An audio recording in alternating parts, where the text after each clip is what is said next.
All right, Dr. K. This guy's the shit. Quick summary on relationships and kind of my perspective. I think that I've had the privilege of looking at a lot of different relationship perspectives, both from sort of like hard science research, including brain scans, doing therapy with people who are in healthy and unhealthy relationships, and even culturally, like looking at people who are in arranged marriages versus love marriages. And what I've sort of found is that there's one thing that we're really missing, especially when it comes to online dating.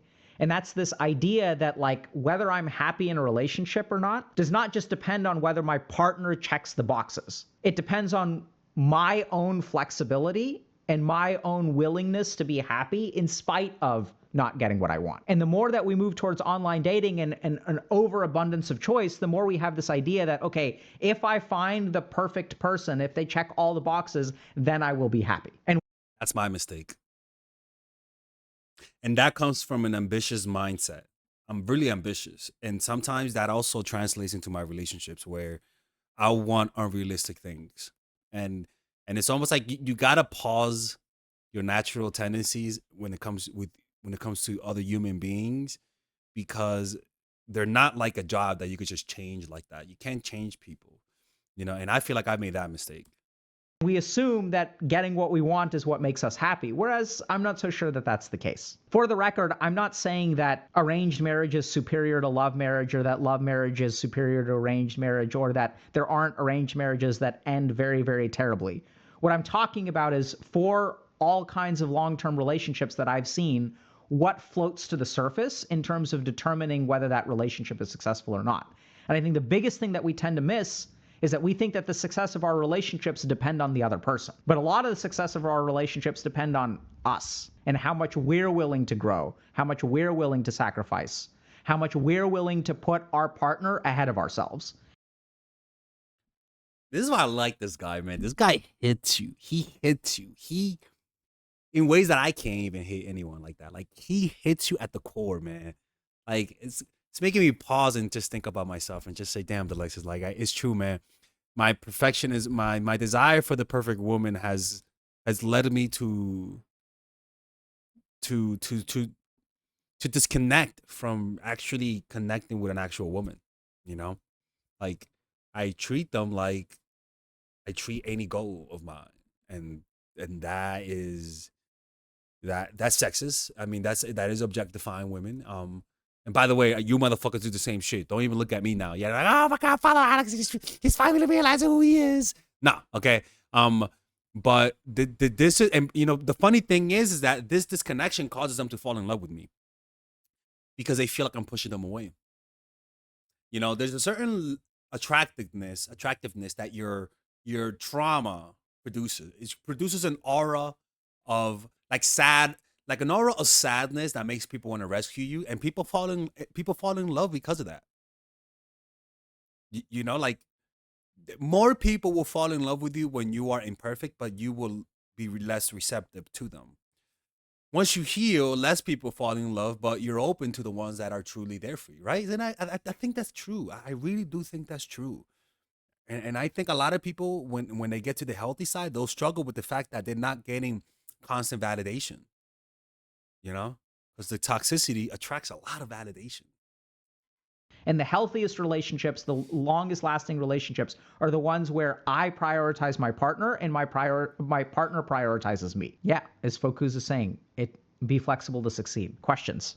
Great question. So SVM Potato is saying, what if you feel like you will never be good enough so you don't get into a relationship? That's exactly what I'm saying is the problem. Is that if we think about it, what like good enough is that checkbox system, right? So if we assume, okay, so like how do I end up in a successful relationship? Well, people are looking for, so if I'm someone out there, people are looking for someone who checks all the boxes. And so if I find someone who checks all the boxes, then I will be happy in a relationship. That's the thing. You can't be with someone who's looking for that perfect person. You can't. Like, don't try, because they're not really gonna get them.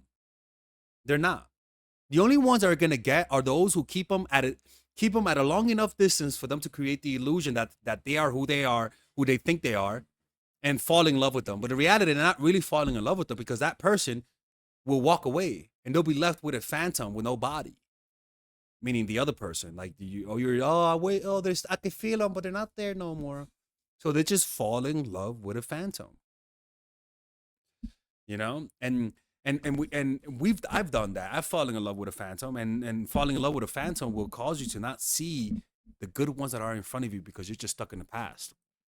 Relationship, and the relationship will be successful. Hey, look. Now let's put ourselves in the shoes of someone who is trying to check the boxes, right? So I want to be all these things so I can be successful in a relationship, so that people will pick me.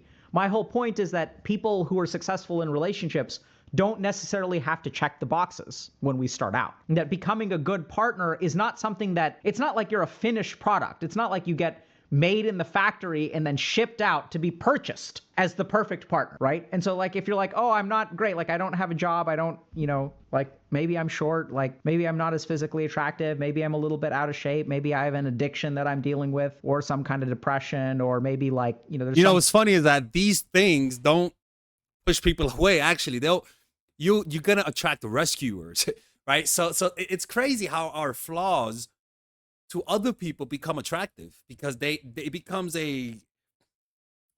something that they can fix to validate their self-esteem, and they'll just fall in love with that part. They're not really falling in love with you though. As soon as you get fixed, now they're bored.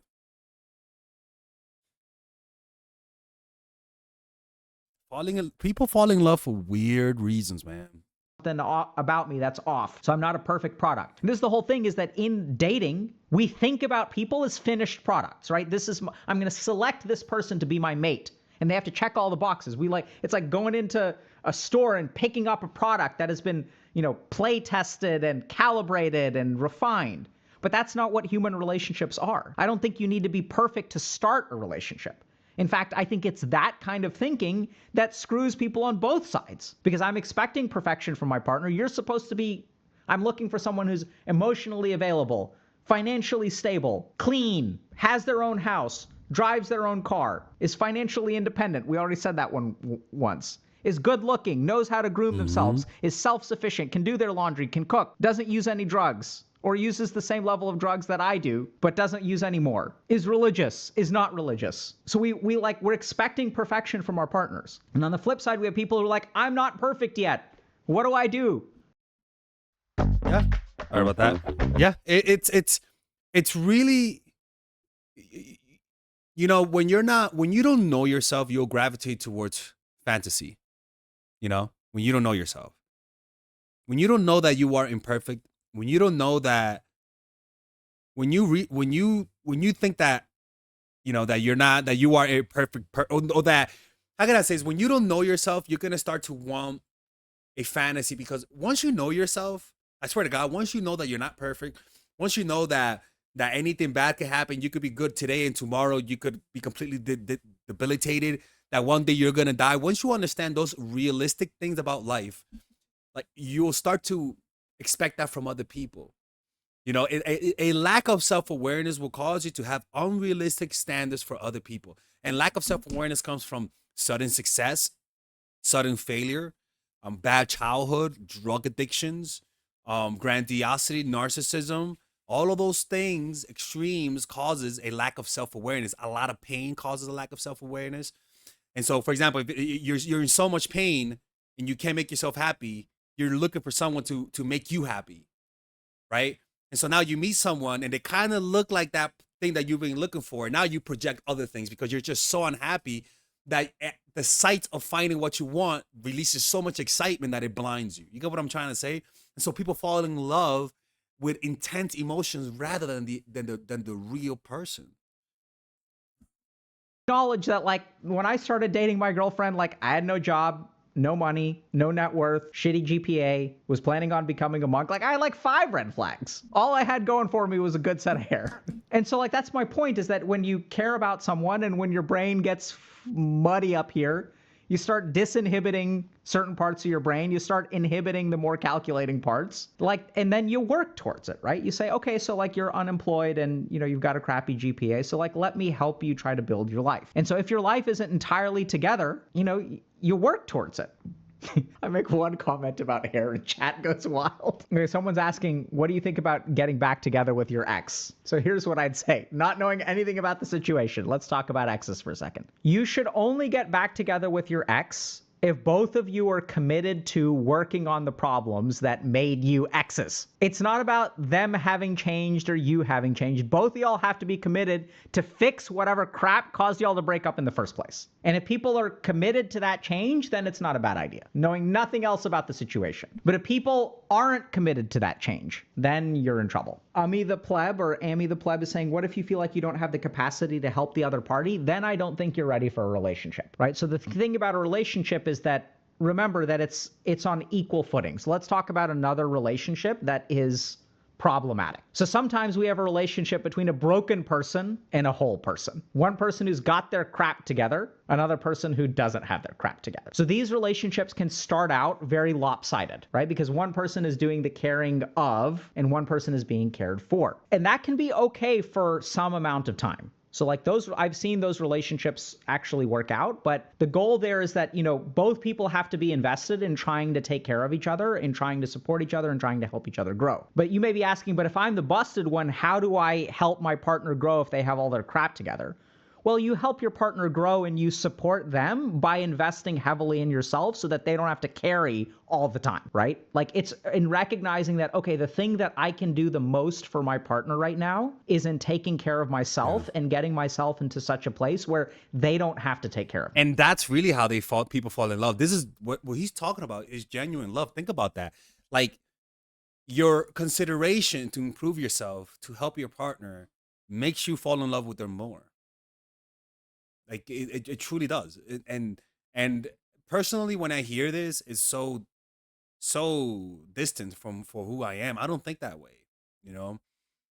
And then you can almost say that people who falling in love with me have fallen in love because of my distance that creates a sense of trauma inside of them. Like you know what I'm saying? Like, yeah, yeah.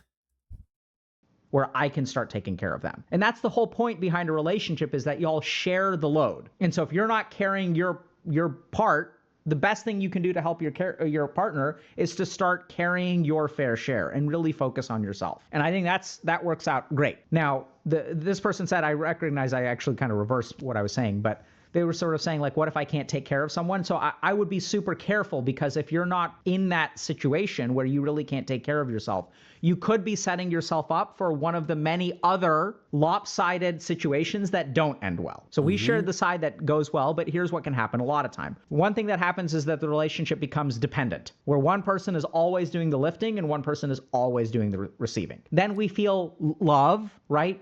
And then we feel guilt because we're not but like there's love involved, and maybe there's even like intimacy involved and stuff like that. So things get tangled.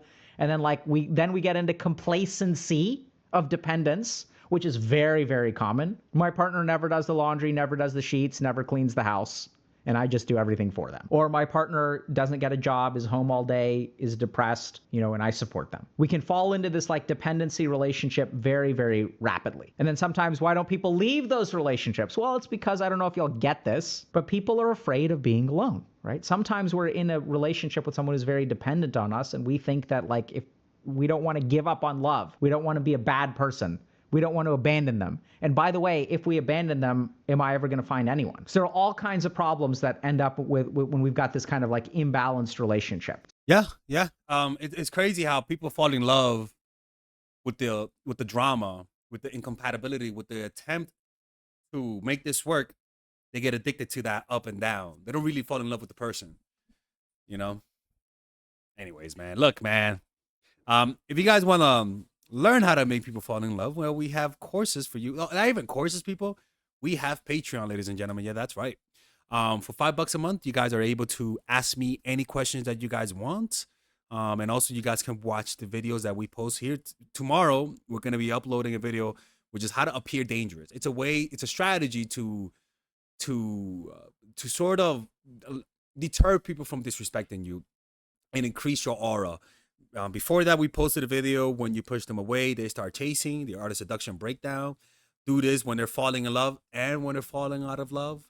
And so we post a lot of videos that we don't post here. So if you guys want to support the channel, check us out on Patreon for $5 a month with just a coffee that's gentrified. You guys can support this channel. See you guys later. Take care. And if you guys want to work with me one-on-one, go to mindfultraction.org.